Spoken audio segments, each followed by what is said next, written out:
Hello, my name is Joan Adewale. I'm a public relations consultant professionally, and I have a business in alasooke called agbeke alasooke Design. So I started agbeke alasooke Designs in 2016. How did I find myself doing alasooke as a public relations consultant, like I introduced myself as?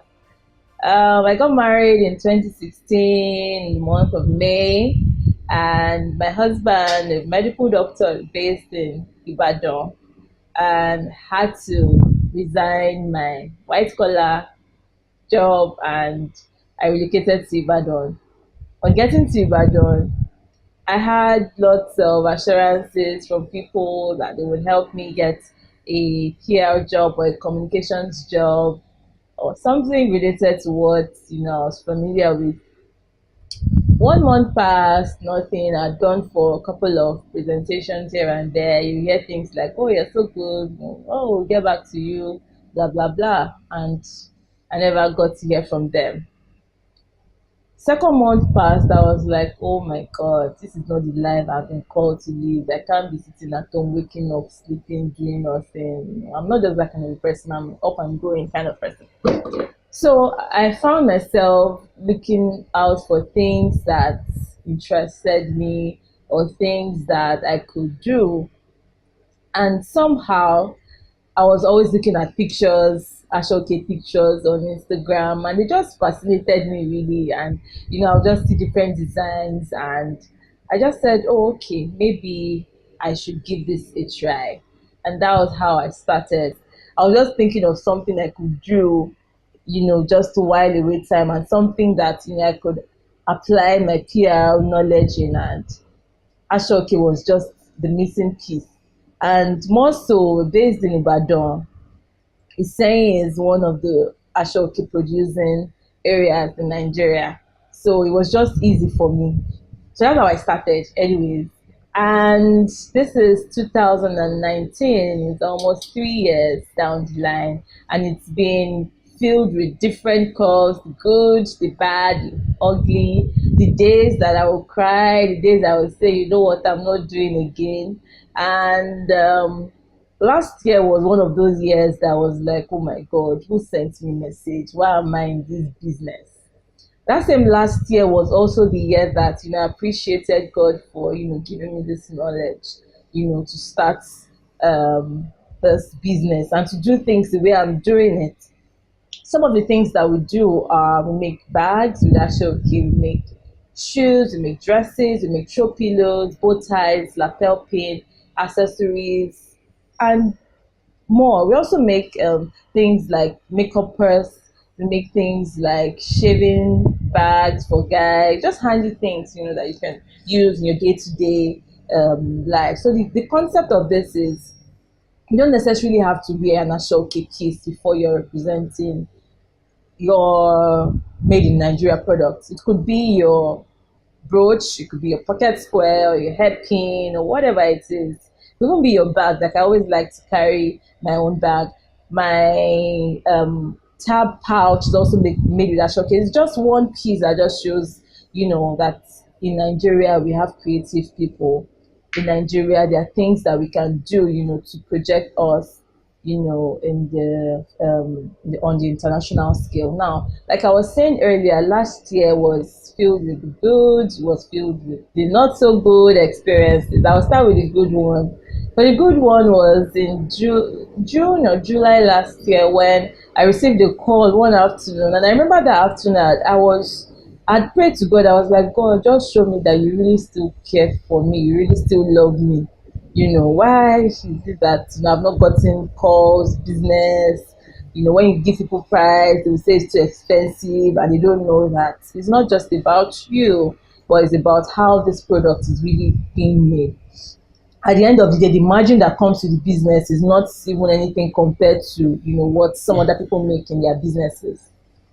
So I got this call from the Ministry of Trade, Commerce and Trade, saying that I'd been nominated to showcase at an exhibition organized by the Vice President, Professor Yemi Oshibaju. I was so excited. I was like, "Oh wow, they even know me. They know my brand name. They know my name. Wow. And 2 days after that was the exhibition. Was a 2 days exhibition, and I got there. And we asked to pick our stand. Our stands were all fully branded, courtesy the office of the um, vice president. So it was that period. I didn't have much in terms of products. I didn't even have money to even say I want to start producing, new designs that I could showcase. But I just said, you know what? The mere fact that you've been called, that means that there's really something about your brand. So just go, regardless of what it is that you think you don't have. So I just took the little things that I had, showcased it. My stand was just looking like a regular stand, nothing so wow, in my own mind. That was day one. Now, day two was the day the vice president came. So we had made a gift that we're going to give to him. We made a fully branded choke pillow with his picture and his favorite Bible verse. They who put their trust in the Lord will not be put to shame. So when like 10 minutes to when he was to come, everybody was putting up their store, putting up their best designs. My own store was just there, just put the throw pillows, put my bow ties and all of that. So some media guys were going around, and then most of them just kept stopping at my store, and I was wondering like, what is so about this my store that people found fascinating or found thrilling. So guess what? The vice president, my stand was, I think, the third stand. And once he got to my stand, he saw I was still busy introducing myself. My name is Joan Adewale, CEO agbeke alasooke. So he just saw the throw pillow, and he picked it. I was like, oh wow, this is so nice. Let's take a photograph. I was like, oh more, hey, this is it for me. This was the high point. So at that point in time, I forgot about all the things I felt I didn't have, all my inadequacies. I just said, you know what, this is just that one moment that I would cherish. So people were taking pictures, paparazzi here and there. The governor too was like, let's double see you. The governor's wife too, the governor Ajimobi, his wife too was there and all of that. We also presented him a throw pillow with Quranic verse.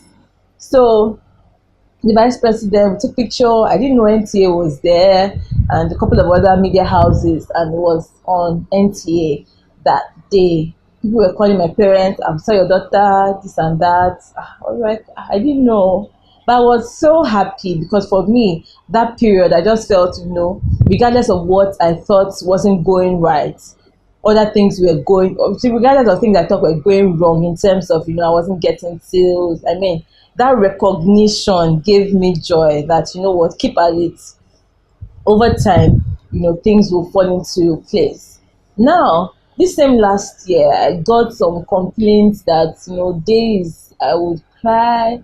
I would tell myself, what, I wouldn't tell my team members that I'm not even doing again, that, what, people, maybe we should look for another business to do. But I have amazing team members who encourage, who take up responsibilities, and who make it all worth it, because you can't imagine running a business without having right skilled set of people, and people who believe in what it is that you're doing, and not because of what they can gain from you, but just because they want to give back, and they have things that they think will make the business run well.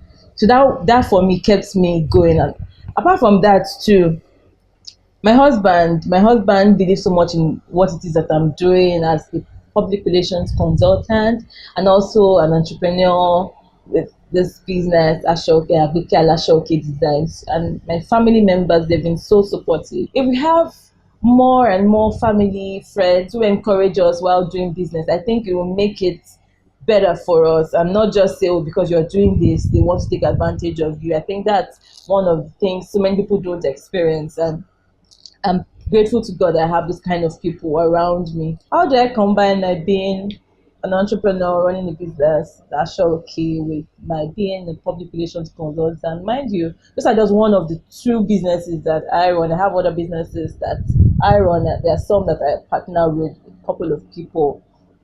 So for me, PR is my profession. It's something you can't take away from me. If you wake me up from sleep, tell me there's this crisis, or how do I do this, how do I do that PR wise, something like I don't even think about. Some is a part of me. Now I'm able to apply my PR knowledge, my PR skill into my alasooke business. That's why we are different, because there are 1,001 people that do a showcase. Why would I venture into something and do it the same way other people are doing that without actually carving a niche for myself? So my knowledge in PR has made me carve that niche in the alasooke industry. I would like to tell entrepreneurs out there, or budding entrepreneurs, or people in the business, or people aspiring to go into one business or the other, is before you jump into the ocean, make sure to do your research. Make sure to make inquiries. Make sure to gather knowledge. It's not just one thing to say, oh, you have a passion for this, but at the end of the day, what do you want to achieve? Who are your target audience? What how do you find them? Where are they? What are the kind of things that they love to do? And how can you make yours such that once they see it, they can almost relate with it, and they would always want to patronize you. So those are some of the things I think so many people lack. And aside from that, you need to have people who you look up to in business, mentors, whatever you call them, but people that you can always run up to when you have challenges. So many people are just one man show. You are the only one that calls the shots. You don't have people you run your ideas with.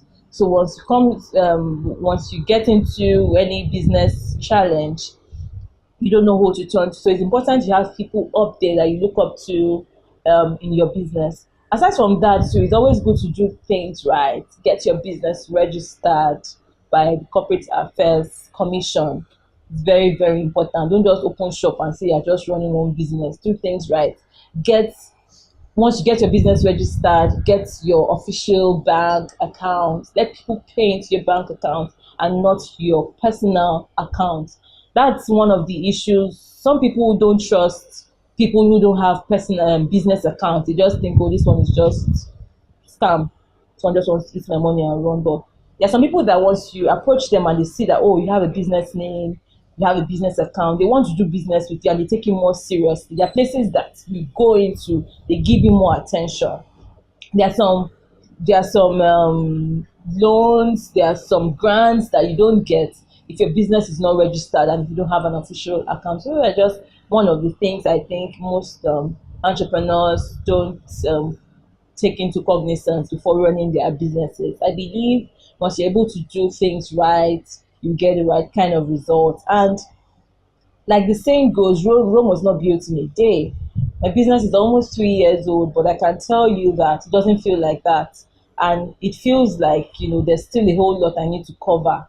So don't think you start business today and then you expect that things will just begin to flow well and you won't experience challenges. But just keep at it. Keep at it gradually, gradually, gradually. Don't get discouraged. Like I said earlier, I got discouraged last year. In fact, last year was one of my toughest years. My balance sheet was not adding up and all of that. But thankfully, I had people around me who kept encouraging me. And, we said, let's take learnings from last year. Where did we go wrong? What didn't we do right? And then this year we are saying, you know what? Let's do things better in our pricing, in our presentation, in our overall outputs. And we're working towards that. I'm really grateful for this opportunity to share my experiences with you all. I do hope you've been able to pick one or two things in what I've been able to say. The bottom line is be sure about what it is that you're going into and not just follow the bandwagon. Because everybody is going into the makeup industry doesn't mean you necessarily need to be there. And even if you have to be there, you don't have to be the one applying the powder and all of that. There are different things you can do. Like, you can see my beautifully made face, makeup artist, that. You could be a supplier. You could be one that would rent out equipment, the ring lights, the this, the that, whatever it is that they use for makeup. It could be that. You don't necessarily, because there's some people that when you see them in that business, you be asking that, what are you doing here? Like it's like they missed their calling along the way. But just know what it is that you're good at and go for it, and don't do things because everybody is doing it. And ultimately, remember that the journey is not always smooth. So you have to be resilient, you have to be patient, perseverance, and find things around you that keep you going. Thank you so much. God bless.